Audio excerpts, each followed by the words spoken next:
जय माता दी। हर हर महादेव। देखिए, जो हमारे शरीर पर जो शक्ति आ रही है, तो हम उस शक्ति के संकेतों को कैसे तो समझ सकते हैं, जिससे उनके संकेतों को समझकर हम आगे बढ़ें, या उन शक्तियों से हम किस प्रकार से वार्तालाप कर सकते हैं, किस प्रकार से बात कर सकते हैं, किस प्रकार से उनकी बातों को भी हम समझ सकते हैं। जो शक्ति हमें बताना चाह रही है, उन बातों को भी हम कैसे समझ सकते हैं और उनके अनुरूप ही हम कैसे कार्य कर सकते हैं। तो आज की वीडियो का टॉपिक यही है। वीडियो बहुत ही ज़्यादा इम्पॉर्टेंट होने वाली है, तो आप वीडियो को अच्छी तरह से सुनें और साथ ही साथ चैनल को सब्सक्राइब करें और नोटिफिकेशन बेल को भी प्रेस कर दें, जिससे आने वाली वीडियोस का नोटिफिकेशन आप सभी को मिलता रहे, क्योंकि मैं डेली ही माता काली और भक्ताई से संबंधित ही वीडियो इस चैनल पे अपलोड करती हूँ। तो आइए शुरू करते हैं वीडियो। देखिए, जब भी कोई शक्ति किसी भक्त पर प्रसन्न होकर के उसके शरीर पर आती है, तो उसके शरीर पे आने के बाद में वो उस भगत से किस प्रकार से अपना संपर्क बना सकती है और कैसे हम उन शक्तियों की बातों को समझें, जो शक्ति हमसे कहना चाह रही हैं, कैसे हम उन बातों को जानें और फिर उन्हीं के कहे हुए तरीके से हम आगे की अपनी वार्तालाप उनसे करें। देखिए, क्या होता है, जब भी हम किसी भी इष्ट की पूजा करते हैं, किसी भी भगवान की पूजा करते हैं और नित्य नियम बना करके अपने जीवन में एक आधार बना लेते हैं कि हमें नित्य माता काली की पूजा करनी है। और जब हम पूजा करते हैं, पूजा करने से हमारे शरीर पर एक ऊर्जा का समावेश उत्पन्न होता है, एक ऊर्जा उत्पन्न होती है और धीरे धीरे हमारा संपर्क उन शक्तियों से बनने लगता है। लेकिन वह संपर्क किस तरीके से बनना होता है और किस तरीके से हमें संपर्क बनाने के लिए हमें क्या क्या आवश्यकता होती है, किन किन चीज़ों की आवश्यकता ज़रूरी होती है, जिससे हम शक्तियों के साथ एक बेहतरीन तरीके से संपर्क बनाएं। मान लीजिए, कई बार क्या होता है, बहुत सारे बच्चों को साथ भी ये देखने को मिलता है कि उनके ऊपर किसी इष्ट की सवारी आ रही है। मान लीजिए हनुमान जी महाराज की आ रही है, माता काली की आ रही है, या किसी भी देव की सवारी आ रही है, तो वो शक्ति आ रही है, वो शक्ति सच बोल रही है, लेकिन फिर बाद में क्या होता है, वो झूठ बोलने लगती है। बहुत सारे भक्तों के साथ ये दिक्कत आती है कि पहले क्या होता था कि जब शरीर पर कोई ऊर्जा आती थी, तो वह पहले सारी बातें बिल्कुल सच बोलती थी, उसके वचन बिल्कुल सत्य होते थे। लेकिन अब जो बातें शक्तियों की सत्य नहीं हो रही हैं, वो बातें बदल रही हैं। तो ऐसा क्यों हो रहा है, किस वजह से ऐसा हो रहा है? या तो हमारी भक्ति में कोई ना कोई गलती है, या हम उनसे सही तरीके से संपर्क नहीं बना पा रहे हैं। तो हमें कुछ विशेष बातों का ध्यान इसमें रखना चाहिए। देखिए, शक्ति कभी भी ना व्यक्तिगत किसी के लिए नहीं आती है। शक्ति हमेशा जन कल्याण के लिए आती है। अगर हमारे शरीर पर हमारे इष्ट की कृपा से कोई ऊर्जा उत्पन्न हुई है, तो वह जन कल्याण के लिए है। लाखों की भीड़ में भी आपकी शक्ति, आपके इष्ट, आपके आराध्य अपने भक्तों को भी पहचान लेते हैं और इन भक्तों के माध्यम से ही जन कल्याण होगा, इन भक्तों के माध्यम से ही व्यक्तियों का कल्याण होगा। तो उसी प्रकार से कभी भी हमें कोई कृपा प्राप्त होती है, तो हम क्या करते हैं, उस कृपा का हम गलत कार्य और गलत उद्देश्य में लगा लेते हैं। जैसे किस प्रकार से, मान लीजिए हम उन जो कृपा हम पे आई है, तो हम उसे धन दौलत अर्जित करने के लिए अपनाते हैं। अपने घर में क्या करते हैं कि जैसे हम अर्जी लगाते हैं कि हमें कोई सट्टे का नंबर दिखाएं, या उनसे हम किसी प्रकार की कोई डिमांड करते हैं। जब भी शक्तियाँ आती हैं, तो उन्हें इस कार्य में लगा देते हैं कि वो सिर्फ और सिर्फ व्यक्तिगत रूप से ही हमारा, मतलब जिनके ऊपर आई हैं उन्हीं का ही कल्याण करें।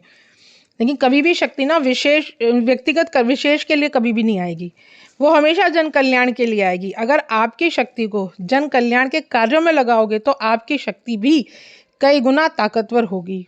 और यह ताकतवर कैसे होगी, कैसे हम उन शक्तियों से संपर्क बनाएं, जिसके लिए मंत्र की साधना जो भी आप कर रहे हैं, जो भी मंत्र जाप आप कर रहे हैं, मान लीजिए कि आप माता काली के मंत्र जाप कर रहे हैं, तो माता के दूत आपके शरीर पर आ रहे हैं। अब बहुत सारे ऐसे बच्चे भी होते हैं जिनको पता ही नहीं लगता कि उनके ऊपर कौन सी सवारी आ रही है, और वो क्या क्या कर रहे हैं, उन्हें किस प्रकार की कोई जानकारी नहीं होती है। वह भक्ति पूजा पाठ तो कर रहे हैं लेकिन समझ में उनके कुछ नहीं आ रहा, दिखाई उन्हें कुछ नहीं दे रहा है, उनकी शक्ति को भी कुछ नहीं दिखाई दे रहा। तो ऐसा क्यों होता है? क्योंकि जो उनकी ज्ञानेंद्रियां होती है अभी वो जागृत नहीं हुई हैं। आप स्वयं की ज्ञानेंद्रिया जब तक आप जागृत नहीं करेंगे, जिस उसी कारण जब तक आप स्वयं की ज्ञानेंद्रिया जागृत नहीं करेंगे तो आप शक्ति से कभी भी संपर्क नहीं साध सकते, जिसके कारण आपकी शक्ति के संकेत और उनके द्वारा दिए हुए संदेश आप नहीं जान पाएंगे।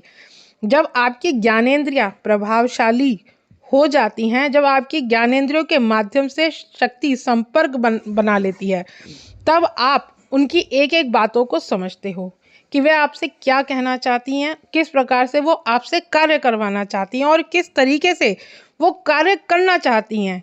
कई भक्तों के साथ ये देखने को भी मिलता है कि पहले शुरुआत के समय में कोई भी मंत्र उठा लेते हैं और उस मंत्र को लगातार मेहनत करके जाप करते रहते हैं। फिर उस मंत्र के बाद देखते हैं कि अब इस मंत्र से तो कुछ भी नहीं हो रहा, अब हम दूसरा मंत्र करने लगते हैं। तो मंत्रों से आपको कुछ दिखाई दिया या कुछ हुआ या आपको कुछ महसूस होता नहीं है तो आप उस मंत्र को छोड़ देते हैं और दूसरे मंत्र को उठा ले हैं। इससे भी आप सोच रहे हो कि आपकी शक्तियाँ जागृत हो जाएंगी, आपकी ज्ञानेंद्रियाँ जागृत हो जाएंगी, तो ऐसा नहीं होता है। आपको धैर्य बना करके रखना पड़ता है, आपको अपने इष्ट के आगे प्रार्थना करनी पड़ती है। देखिए, शक्ति किसी की भी हो, जिसमें आप अपने इष्ट से संपर्क बनाना चाहते हैं, जिस इष्ट की आप प्रार्थना करते हैं, तो आपको उनसे ही प्रार्थना करनी चाहिए। वो ही आपको सही मार्गदर्शन करेंगी, वो ही आपको सही गुरु निर्धारित करेंगी और वो ही आपको संपर्क बनाने में काम करवाएंगी। जब शक्तियों से संपर्क कैसे बनाया जाता है कि कृपा आप उनसे प्रार्थना कीजिए कि कृपा करके मेरी भक्ति अगर सच्ची है तो मेरी ज्ञान इंद्रियों को सिद्ध कीजिए। माता काली, आप मेरे ज्ञान इंद्रियों को सिद्ध कीजिए, मेरी ज्ञान इंद्रियों में एक तेज प्रकट कीजिए ताकि मैं आपके हर छोटे से छोटे संदेशों को भी समझ सकूं।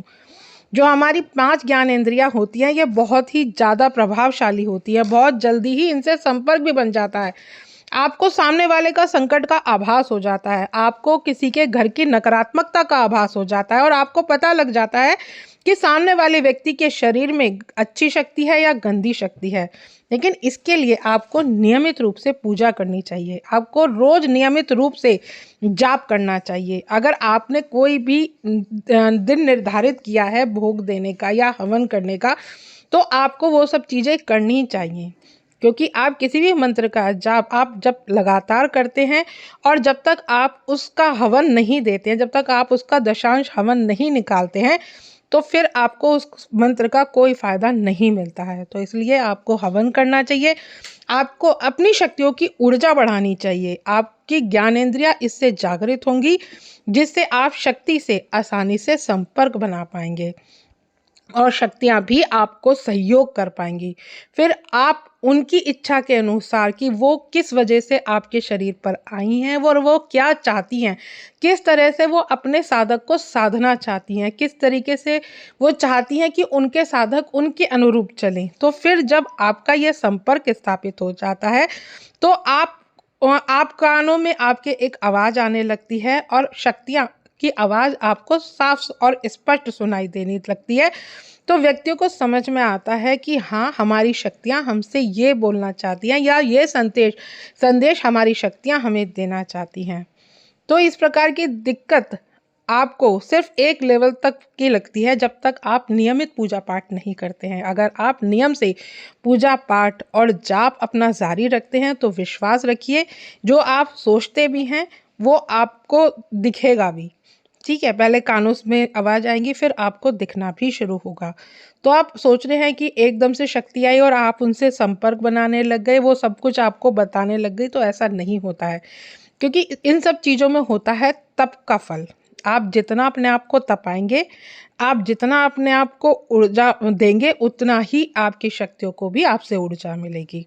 तो अपने तप पर विश्वास कीजिए, निरंतर जाप कीजिए, निरंतर अच्छे मन से अपनी पूजा पाठ कीजिए और ऊर्जा को उत्पन्न होने के अगर जो ऊर्जा आपके ऊपर आई है उस ऊर्जा को बढ़ाने दीजिए। जब ऊर्जा का वास आपके ऊपर हो चुका है तो अब आपका भी ये दायित्व बनता है कि आप उस ऊर्जा को और आगे बढ़ाएं। देखिए, कोई भी इष्ट है वो वो आपसे खुश होकर के अपनी कृपा का अंश आपके ऊपर भेज देते हैं, वो एक शक्ति आपको प्रदान कर देते हैं। लेकिन अब उनका काम पूरा हुआ कि उन्होंने आपको शक्ति का अंश दे दिया, लेकिन अब आपका दायित्व होता है, जो आप इतना पूजा पाठ करते हैं उस अंश को पाने के लिए, तो अब आपका दायित्व है कि आप उस अंश को कैसे बढ़ाएंगे। क्योंकि अगर आप नहीं बढ़ाएंगे तो आप इसी जाल में, इसी मोह की खाड़ी में आप फंसे रहेंगे। क्योंकि जब तक आप संपर्क स्थापित नहीं करते हैं अपनी शक्तियों से, तो वो चाह करके भी आपको कुछ नहीं बता सकती हैं। तो जब आप संपर्क ही नहीं बना पाएंगे तो वो कैसे आपको बताएंगी, किस तरह से वो आपको समझाएंगी। तो इसलिए सबसे अच्छा तरीका यही है कि अगर आपके ऊपर सवारी आई है, किसी भी इष्ट की कृपा आई है, तो आप यहाँ अच्छे से अच्छे गुरु का चयन करें। ठीक है, बहुत सोच समझ के गुरु का चयन करें, उनसे मंत्र लें और फिर अपने इष्ट के प्रति सहज होकर के, फिर अपने इष्ट के प्रति जागृत होकर के, फिर आप अपने इष्ट के प्रति ध्यान लगा करके उस ऊर्जा से संपर्क स्थापित करें, जो ऊर्जा सिर्फ और सिर्फ आपके लिए आई है। लेकिन वो आपसे करवाना क्या चाहती है, वो आपको तभी पता चलेगा जब आप उनकी तरफ ध्यान एकाग्रित करेंगे, जब वो आपसे कानों के द्वारा संपर्क कर पाएंगी। आशा करती हूँ आज की जानकारी आपको समझ में आई होगी। अगर जानकारी अच्छी लगे तो वीडियो को लाइक शेयर ज़रूर करें। मिलती हूँ नेक्स्ट वीडियो में। जय मां काली।